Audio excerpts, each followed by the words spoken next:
Monsieur le Président de la Chambre des représentants, Monsieur le Président de la Chambre des conseillers, Monsieur le chef du gouvernement, Mesdames et Messieurs les parlementaires, Mesdames et Messieurs les ministres, Madame, Monsieur les ambassadeurs, chers amis, à l'heure de m'exprimer devant vous, je mesure combien ma venue s'inscrit dans une histoire séculaire qui a tissé entre nos deux nations une véritable communauté de destin, un dialogue qui remonte à la nuit des mémoires. Impossible de citer toutes les ambassades envoyées de part et d'autre de la Méditerranée depuis la Renaissance, les traités signés, les récits d'exploration, les romances entrecroisées, comme ce corsaire de Salé, Abdallah Ben Aïcha, qui fut envoyé à Versailles pour demander la main de la fille du roi Soleil, ou de ce récit du lettré Idriss Al-Amraoui, qui rapporta au sultan Mohamed IV son témoignage de la France de 1860. Il y eut ces ambassades, avec leurs longues palabres, autour des questions de commerce et de sécurité des mers. Mais ce furent des artistes qui posèrent à coup sûr sur le Maroc le regard le plus passionné.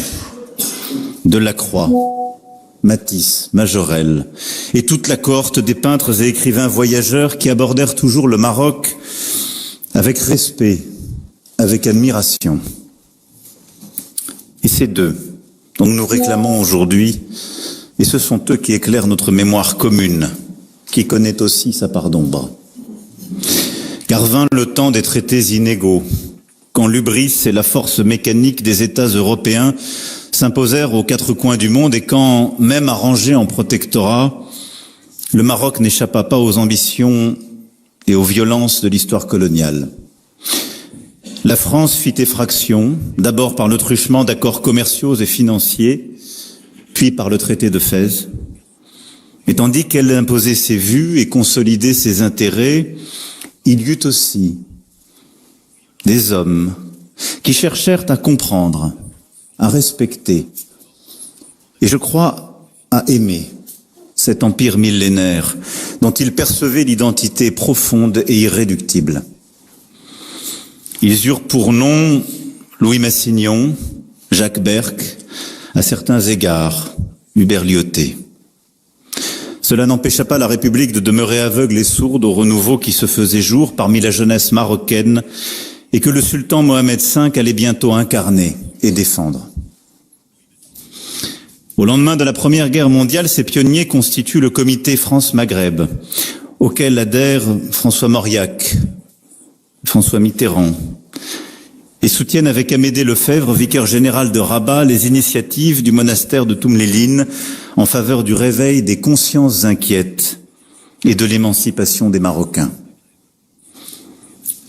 L'histoire retient aussi le courage de Maroc Presse et d'Antoine Mazella au printemps 1954 pour exiger le retour du sultan exilé à Madagascar et de tous ces penseurs libéraux qui paveront la voie de l'avenir. Ce sont ces libéraux, émules de Jacques Berck, regroupés dans Conscience française et le Centre d'études et de documentation de Jean Védrine, qui poseront les premiers jalons conduisant à Aix-les-Bains. Il fallut néanmoins encore plusieurs résidents généraux et le sombre épisode de la déposition du sultan Mohamed V et de son exil avant que la raison ne prévale. Mais la déclaration de la Selle Saint-Cloud, le 6 novembre 1955, scelle un nouveau temps. Oui, c'est par là que le Maroc et la France épargnèrent à leur peuple les 10 années de la guerre d'Indochine et les 8 ans de celle d'Algérie. Ces quelques mois qu'employèrent les négociateurs pour ouvrir la voie à l'indépendance sont à marquer d'une pierre blanche dans notre histoire, car ils ont permis au Maroc et à la France de surmonter les cicatrices laissées par l'épisode colonial. Quand la France se tourne vers ces 80 dernières années de relations franco-marocaines, c'est d'abord de la gratitude qu'elle ressent. Pour tous ces hommes venus du Maroc pour libérer notre patrie du joug de l'occupant. En Provence, dans la vallée du Rhône, mais aussi sur tous les autres théâtres où les forces françaises libres furent engagées. Partout la chéchia et la ceinture écarlate des tirailleurs devint synonyme de bravoure et de sacrifice. Partout les Goums et les Tabors ont payé le prix du sang pour notre liberté. Comme le fit le général de Gaulle, en reconnaissant le sultan Mohamed V comme compagnon de la libération, comme j'ai eu l'occasion de le faire cet été à la nécropole de Boulouris à Saint-Raphaël, où dorment tant des vôtres. Je veux ici leur exprimer notre respect et notre gratitude.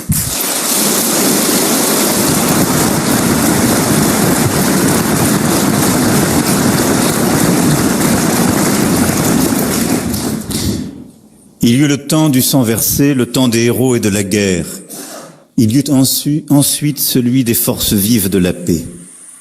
Ces dizaines de milliers et bien plus encore de Marocains qui contribuèrent, après la guerre, à la reconstruction de la France et à son industrialisation.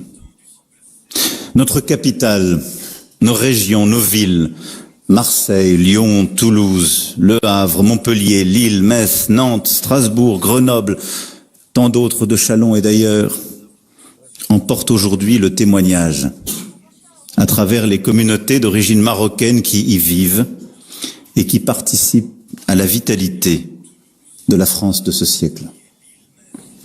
Combien d'élus, d'entrepreneurs, d'artistes, de sportifs, dont l'histoire familiale, les patronymes, les valeurs spirituelles aussi, incarnent ce que le Maroc a apporté à la France pour qu'elle devienne ce qu'elle est aujourd'hui.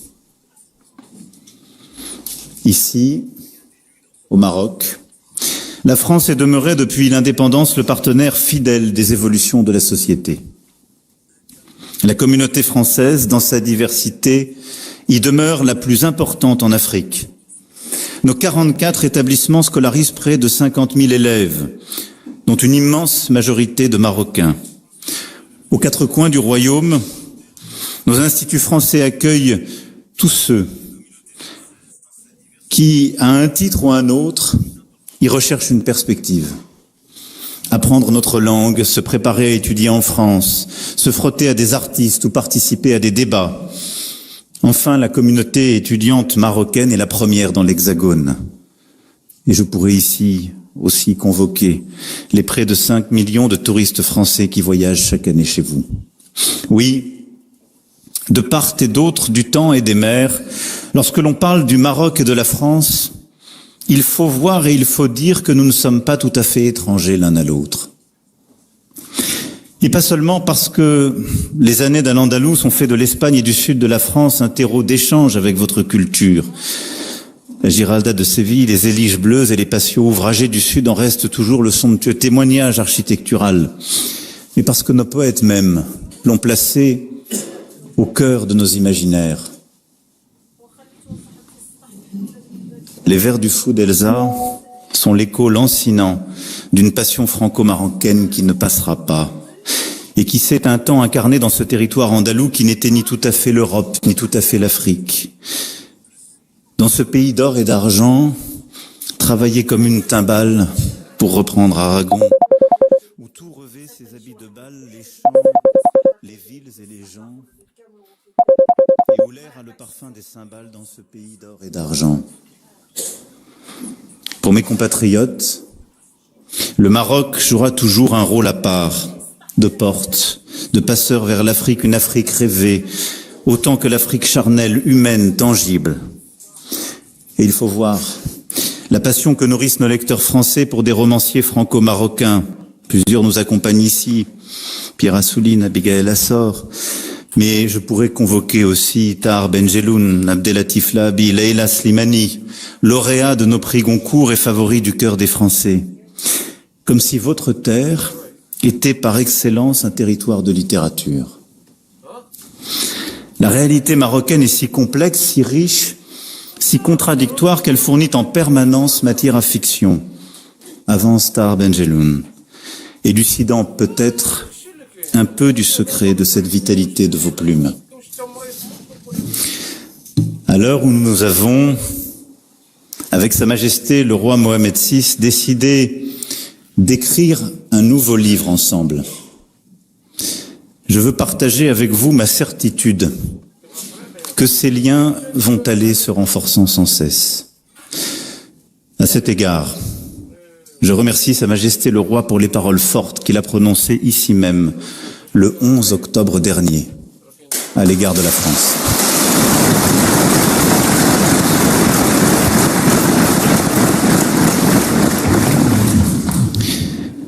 Parmi les plus anciennes monarchies du monde, le Royaume du Maroc avance avec confiance, cette confiance qu'il a en lui-même et qu'il porte en son roi. La conscience que lui donne sa longue histoire et l'énergie d'une jeunesse nombreuse, pleinement désireuse d'accompagner son émergence. Vous êtes également les représentants d'un peuple qui a érigé, par la volonté de son souverain, la diversité, le dialogue, la tolérance, au cœur de son identité, de ses institutions, de sa constitution. L'islam de tolérance, promu par Sa Majesté le Roi, commandeur des croyants, forme un défi à toute forme d'extrémisme. Cette richesse du Maroc est encore plus précieuse et digne de respect à l'heure où notre monde est déchiré par l'intolérance et par la guerre. Ce sont là des valeurs que la France partage profondément, qu'elle s'efforce de promouvoir comme pilier historique de l'Union européenne, en acteur déterminé sur la scène internationale, mais aussi en demeurant un creuset de l'innovation technologique, intellectuelle, artistique, grâce et avec tous ceux qui l'ont faite et tous ceux qui la font vivre.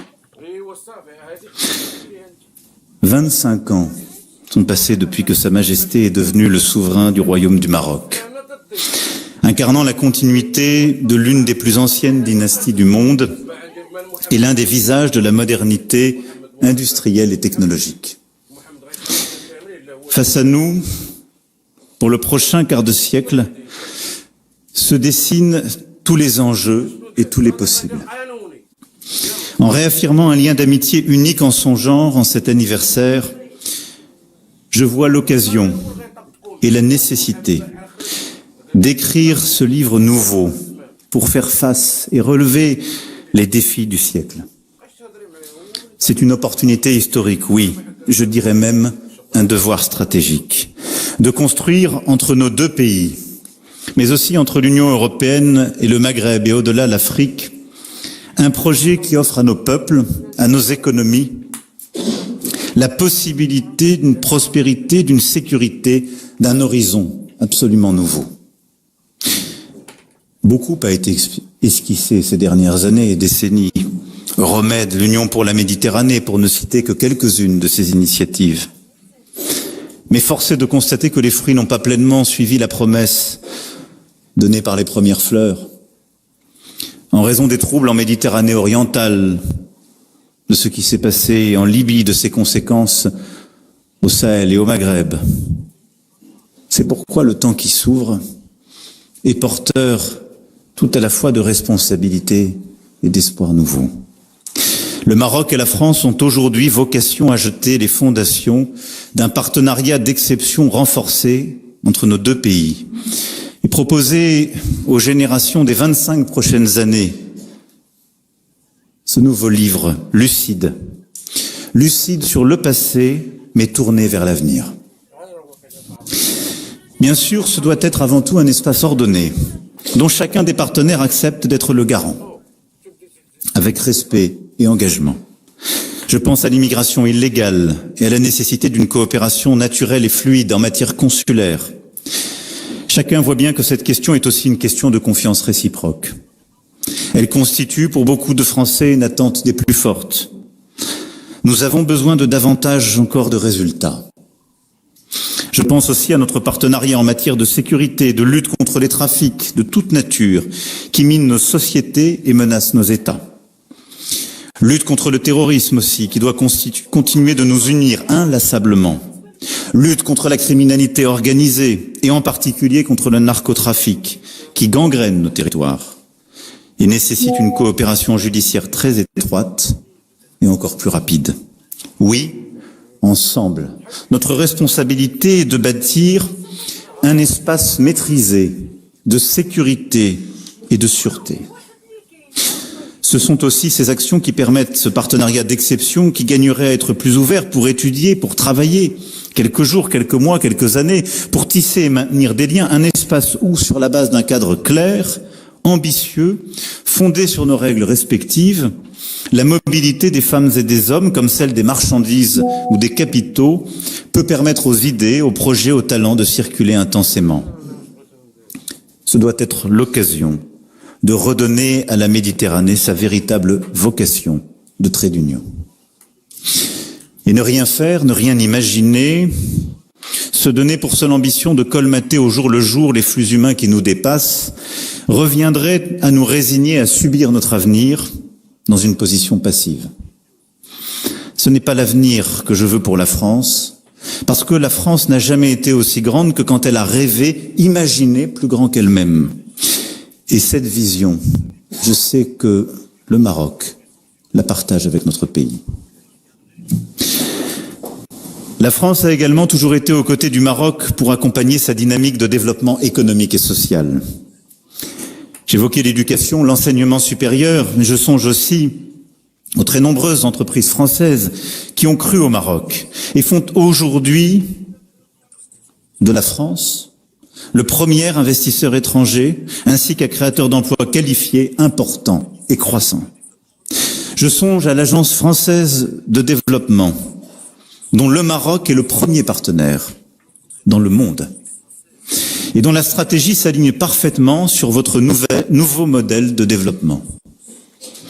Je songe aux magnifiques projets pour lesquels vous avez honoré la France de votre confiance, comme le développement marocain du TGV que nous poursuivrons donc ensemble, et c'est une immense fierté pour nous.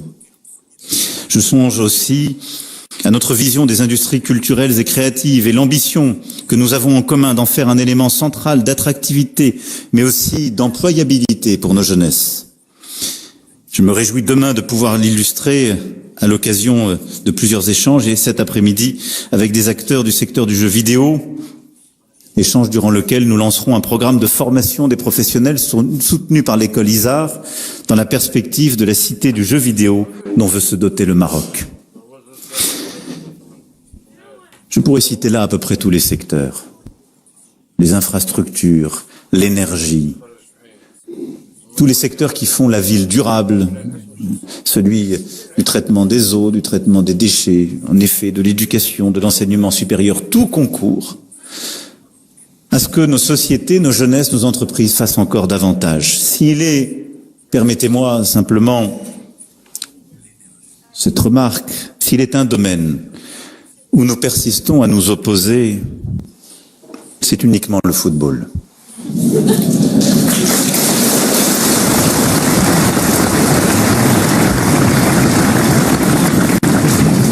Parce que c'est une passion partagée. Le match France-Maroc de 2022 restera l'un des grands moments de la Coupe du Monde. Malgré tout, vos joueurs font rêver nos championnats et tant de nos équipes, et c'est une des choses qui réconcilie le Paris Saint-Germain et l'Olympique de Marseille.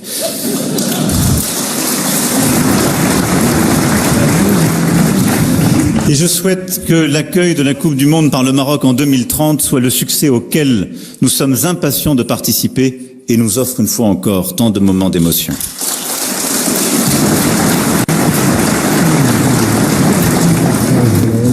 Oui, sur tous ces domaines comme sur les autres, pour aujourd'hui et pour demain, notre ambition est claire. Développer ensemble de nouveaux partenariats stratégiques, en mobilisant toutes nos forces économiques, technologiques, académiques, artistiques.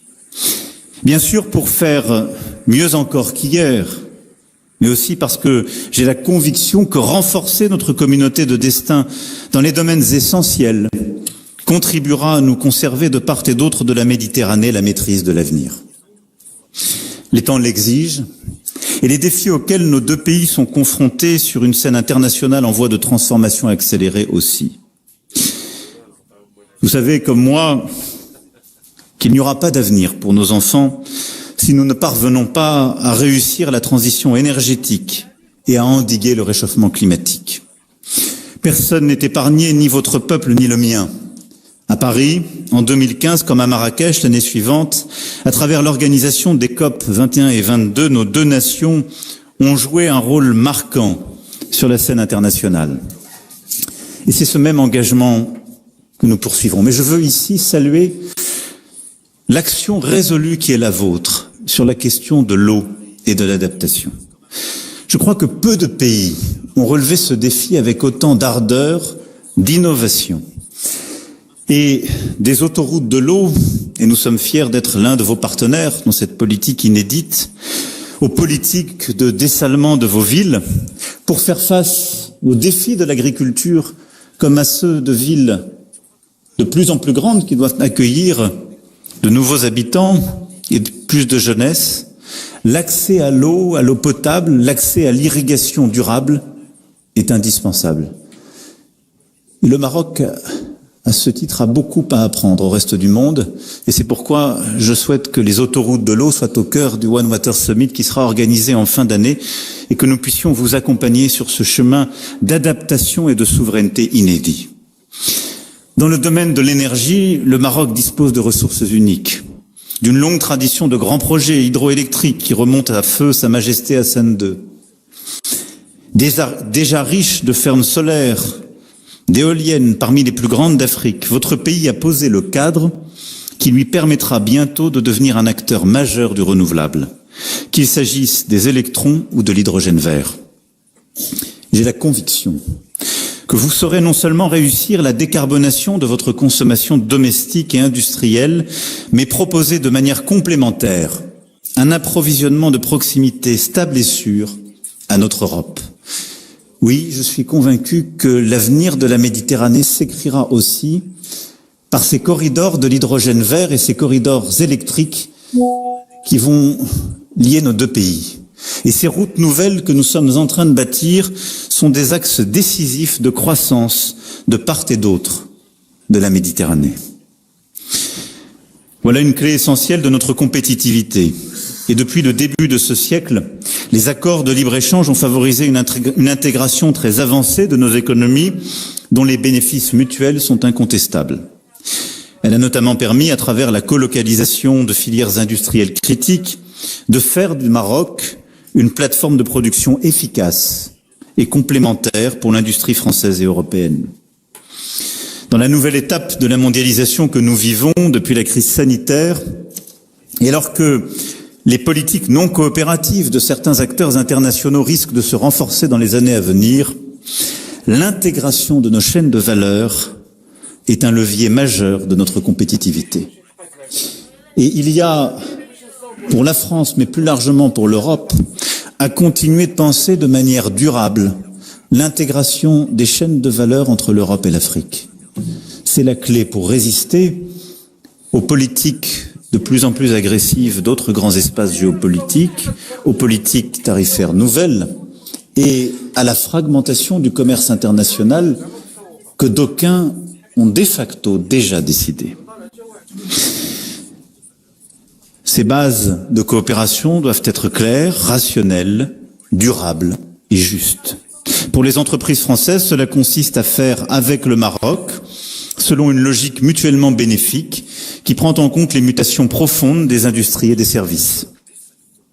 Ces secteurs stratégiques seront au cœur des rencontres entrepreneuriales Maroc-France que je clôturerai cet après-midi et je me réjouis des très nombreux projets que nous nous apprêtons à lancer ensemble et des nouvelles signatures d'accords au-delà des 22 d'hier soir que nous signerons. De part et d'autre de la Méditerranée, nous sommes bien conscients que le capital humain sera le principal marqueur de notre capacité à relever tous ces défis. C'est la raison pour laquelle les questions d'éducation, de formation professionnelle, d'enseignement supérieur figurent au premier rang des politiques publiques de nos États. Le Maroc et la France s'inscrivent à cet égard dans une francophonie ambitieuse, celle que nous avons célébrée récemment à Villers-Cotterêts, et qui constitue une opportunité supplémentaire pour nos deux jeunesses de développement dans cet espace francophone unique. Plus de 320 millions de locuteurs aujourd'hui, 500 millions à l'horizon 2050. Mais nous faisons face à un enjeu d'échelle car ces priorités sont aussi celles des grands acteurs mondiaux qui entendent prendre ou garder la main sur les technologies les plus avancées, qui ont des marchés intérieurs considérables et qui n'ont aucune raison de faire de cadeaux ni à l'Europe, ni à l'Afrique, ni au Maroc, ni à la France. C'est pourquoi, si nous voulons relever tous les défis que je viens d'évoquer, celui de la compétitivité, de l'intégration énergétique, du numérique, de la capacité de recherche aussi dans les domaines cruciaux, comme celui de l'intelligence artificielle, il nous faut drastiquement investir dans la formation. Développer partout nos systèmes éducatifs et leurs échanges, et former sur tous les domaines critiques. Nous avons décidé, lors de cette visite, d'aller beaucoup plus loin en la matière et de nouer de nouveaux partenariats académiques. Pour les métiers de l'industrie, de la santé, du numérique, mais aussi pour ceux de l'agriculture, indispensables à la sécurité alimentaire de nos pays et du continent. Sur chacun de ces domaines, savoir former des talents, savoir les faire voyager, puis les conserver, est un défi essentiel pour nous. C'est pourquoi ce partenariat d'avenir doit être respectueux, exigeant, mais il est indispensable pour nos jeunesses.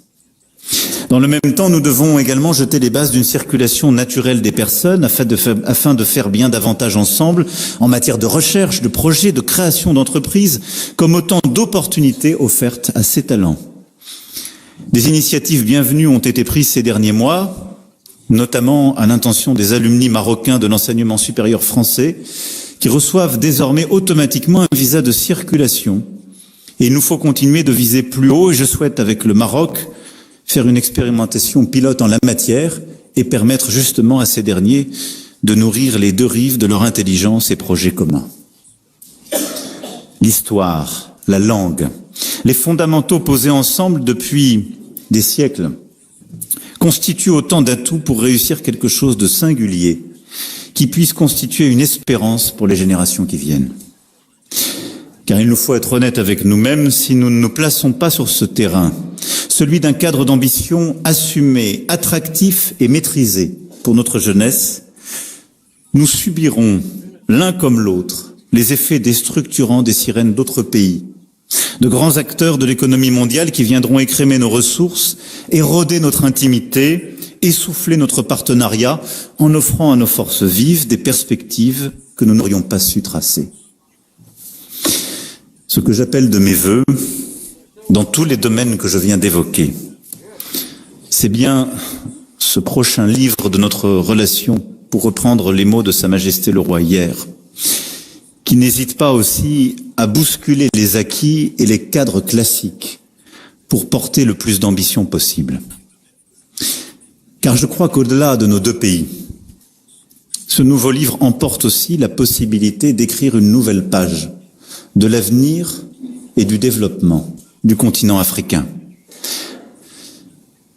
Oui, tout au long des décennies passées, le Maroc et la France sont demeurés des alliés fidèles dans les temps troublés. Et jamais la France n'a manqué au Maroc sur toutes les questions existentielles auxquelles il a fait face. Et je pense, bien sûr, en premier lieu, au Sahara occidental, à propos duquel j'ai souhaité, au nom de la France, préciser ma vision en m'adressant à Sa Majesté le Roi Mohamed VI le 30 juillet dernier. Et je le réaffirme ici devant vous. Pour la France, le présent et l'avenir de ce territoire s'inscrivent dans le cadre de la souveraineté marocaine.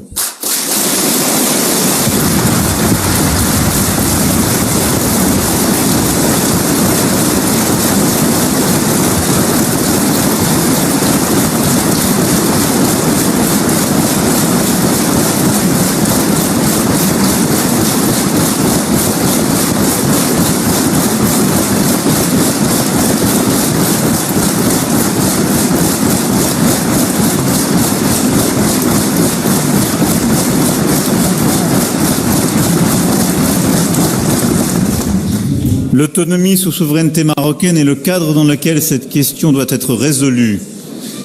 Et le plan d'autonomie de 2007 constitue la seule base pour parvenir à une solution politique juste durable et négociée conformément aux résolutions du Conseil de sécurité des Nations Unies. Oui, ancrée dans l'histoire, respectueuse des réalités et prometteuse pour l'avenir, cette position est celle que la France mettra en œuvre pour accompagner le Maroc dans les instances internationales.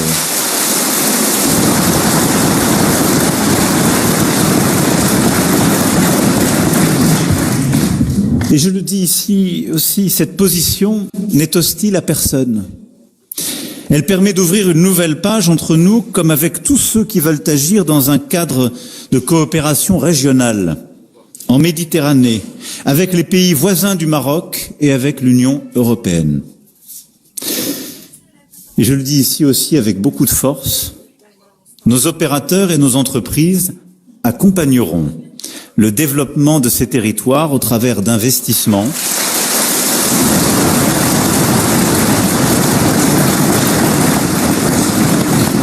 d'initiatives durables et solidaires au bénéfice des populations locales.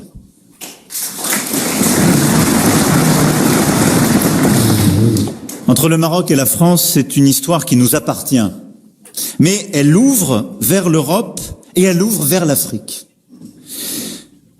Et je sais que c'est une vision que partage Sa Majesté le roi Mohamed VI. Convainc que le dialogue entre nos continents peut ouvrir en effet des chemins nouveaux, qui ne soient pas seulement ceux de la fuite et de l'exil. Et je veux le citer devant l'Union africaine, il est beau le jour où l'on porte son cœur vers le foyer aimé. L'Afrique est mon continent et ma maison.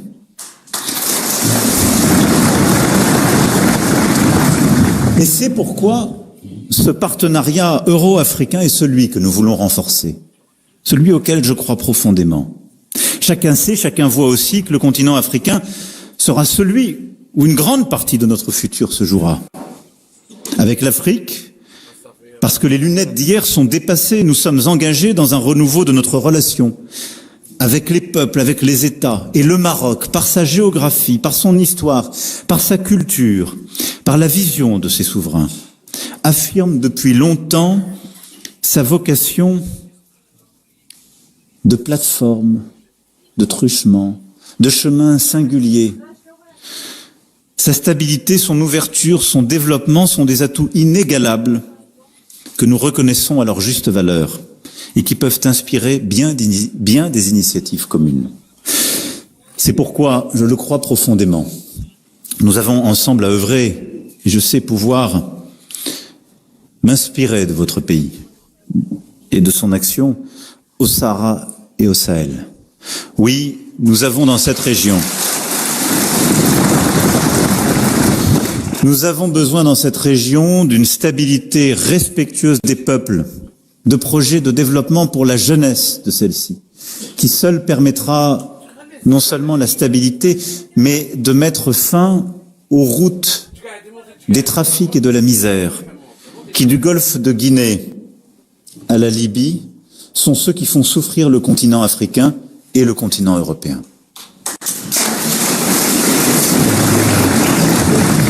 Et je compte donc beaucoup sur, en effet, cette nouvelle stratégie où ensemble nous pourrons œuvrer dans cette région, où la France, avec humilité, cherche à bâtir une stratégie partenariale nouvelle. Elle a été accusée par certains de tous les maux, bien injustement, car pendant une décennie, elle a évité l'effondrement de plusieurs États face au terrorisme, et à des califats territoriaux qui voulaient se créer. Et en parlant ici devant vous, j'ai une mémoire émue pour les enfants que notre pays a donnés, pour la stabilité du Sahel, au Mali et ailleurs.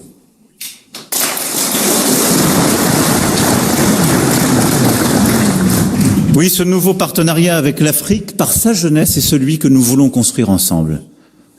Au Sahel et au Sahara, comme je l'évoquais, mais à travers tout le continent, par l'éducation, l'agriculture, les projets écologiques, le numérique et l'énergie.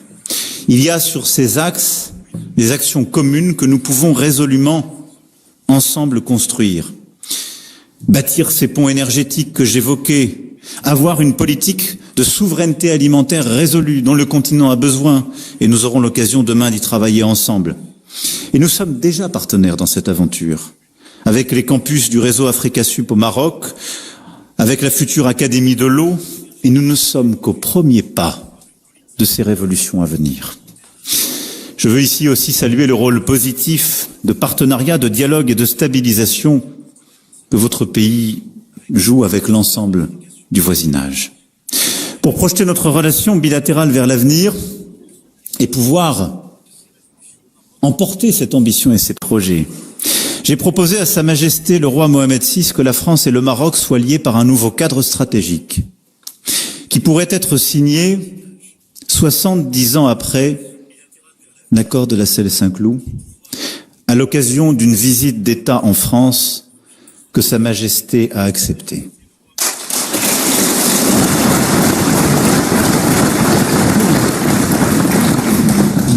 Avec Sa Majesté, nous nommerons sans tarder un comité de suivi paritaire qui sera chargé de nous remettre des propositions en ce sens dès le premier trimestre 2025, afin d'en dessiner les contours. Le Royaume du Maroc serait ainsi le premier pays hors de l'Union européenne avec lequel nous nous engagerions aussi intensément.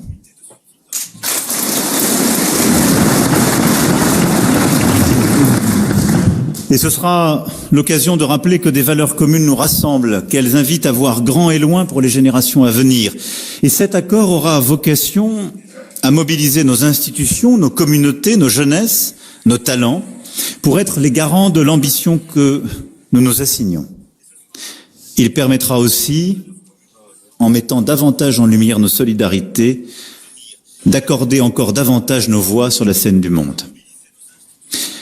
À cet égard, nos regards se tournent évidemment vers l'est de la Méditerranée, vers cette région du Proche-Orient qui est si chère à la France comme au Maroc, et qui se trouve aujourd'hui plongée dans l'abîme avec des conséquences dramatiques pour les populations civiles.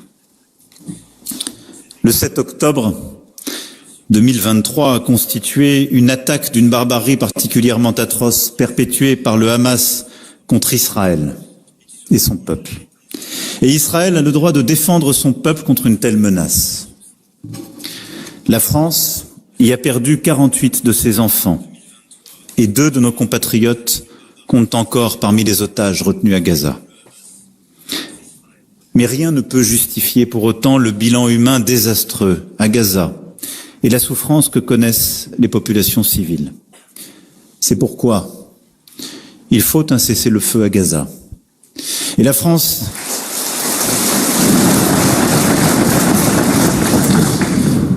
n'a eu de cesse de le demander depuis novembre dernier, un cessez-le-feu pour libérer les otages, pour protéger les populations et permettre enfin à l'aide humanitaire de parvenir dans la bande de Gaza. Au Liban également, il faut un cessez-le-feu et l'arrêt des opérations militaires.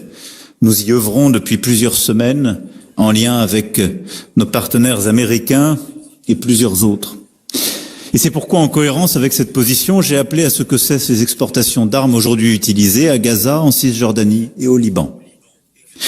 La voie de la diplomatie est possible. Elle est exigeante. Et c'est celle que la France soutient pour permettre au peuple israélien, palestinien et libanais de voir leurs aspirations à la paix et à la sécurité garanties et à tous les déplacés de rentrer en sécurité chez eux. Vous connaissez l'attachement historique de la France à la solution des 2 États. Il faut relancer cette perspective de façon décisive pour inscrire la paix dans la durée au Proche-Orient.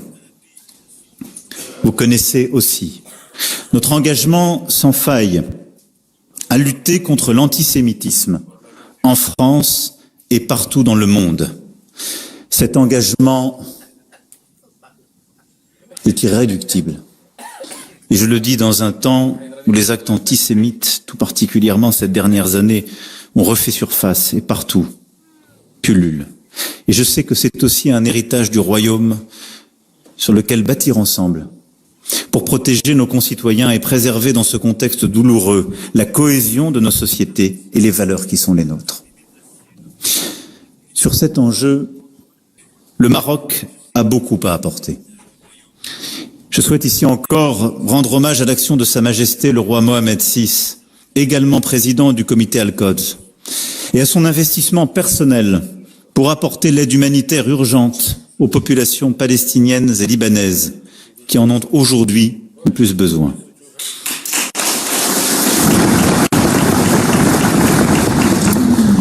Je salue sa mobilisation et celle de tout le Maroc en faveur de la désescalade, d'une reprise du dialogue et de la relance d'un processus politique crédible.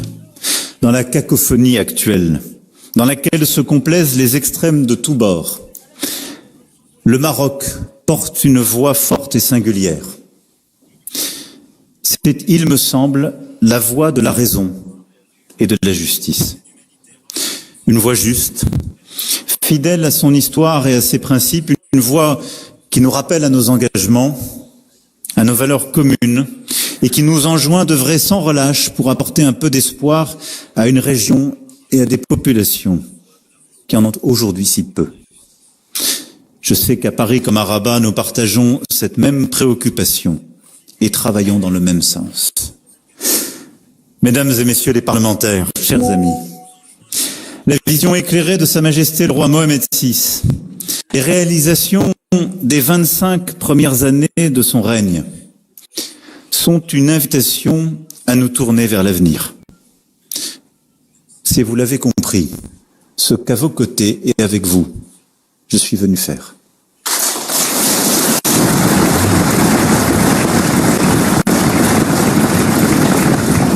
Alors puisse cette visite d'État marquer l'ouverture de ce nouveau livre dans notre longue histoire partagée, qui permettra à nos deux nations d'avancer avec détermination dans ce siècle incertain, mais qui a besoin de la richesse de notre amitié.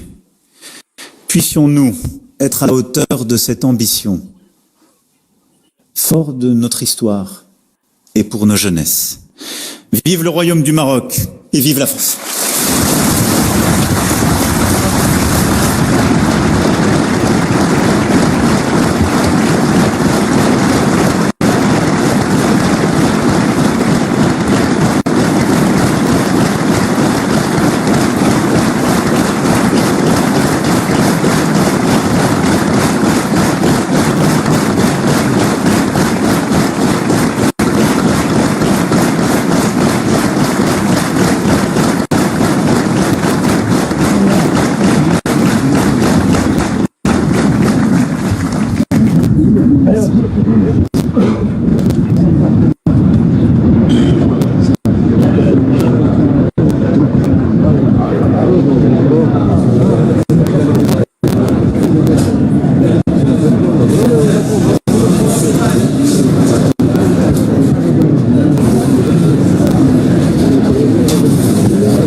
بسم الله الرحمن الرحيم.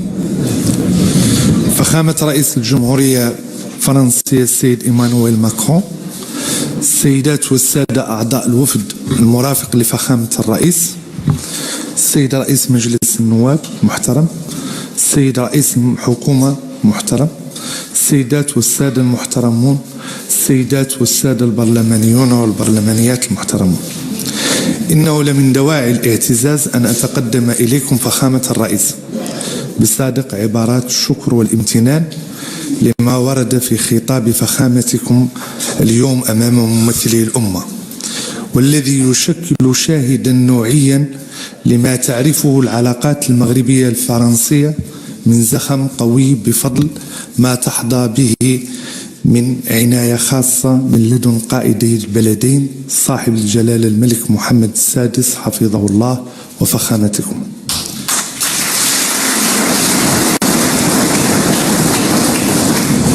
ولا شك أن زيارتكم فخامة الرئيس تكرس استثنائية علاقتنا الثنائية الضاربة في عمق التاريخ والقائمة على أسس متينة من الحوار والتبادل الإنساني والثقافي ودينامية اقتصادية وتجارية متنوعة ومتجددة بآفاق أرحب للازدهار والنماء المشترك للبلدين والشعبين الصديقين.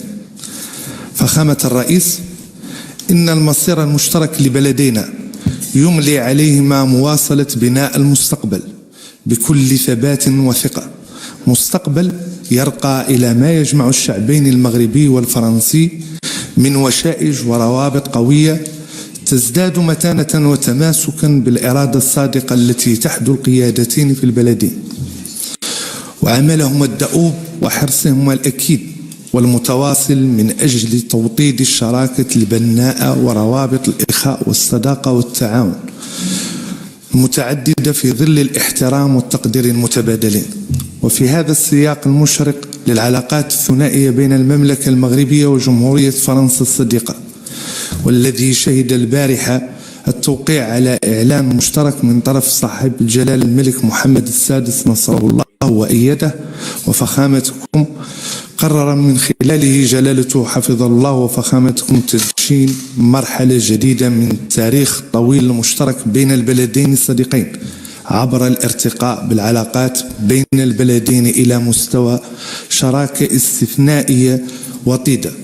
ومن موقعنا الدستوري وإذ نعبر عن ترحيبنا القوي بمضامين هذا الإعلان التاريخي، فإننا نعرب عن استعدادنا الدائم لإيلاء البعد البرلماني ما يستحقه من عناية واهتمام وانخراط لمواكبة المجهودات المبذولة في هذا الإطار، لا سيما عبر الدبلوماسية البرلمانية قوامها المبادرات والحوارات البرلمانية البناءة، بما يعزز التفاهم المتبادل والتعاون في القضايا المشتركة.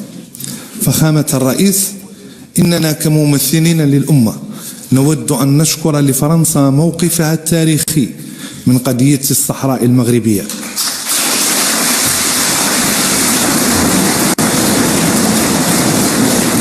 والذي كان موضوع إشادة ملكية سامية في الخطاب الملكي السامي بمناسبة افتتاح السنة التشريعية الحالية. إن هذا الموقف التاريخي الصادر عن دولة عظمى، العضو الدائم بمجلس الأمن والفاعل المؤثر في الساحة الدولية، والذي يعترف بالحقوق التاريخية للمغرب، ينتصر للحق والشرعية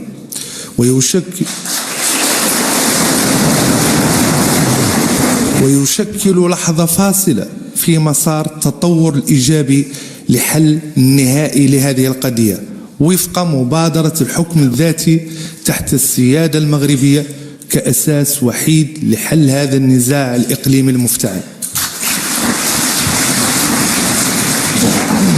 فخامة الرئيس، إن يقيننا الراسخ بأهمية العلاقات الاستثنائية والنموذجية والرصيد التاريخي والبشري الذي يجمع بلدينا لا يوازيه إلا إيماننا القوي بكون زيارتكم الموفقة لبلدنا ستشكل بالفعل إضافة نوعية جديدة إلى السجل المشترك للزيارات الملكية والرئاسية المتبادلة التي تجسد عمق وكثافة العلاقات الوثيقة بين البلدين الصديقين.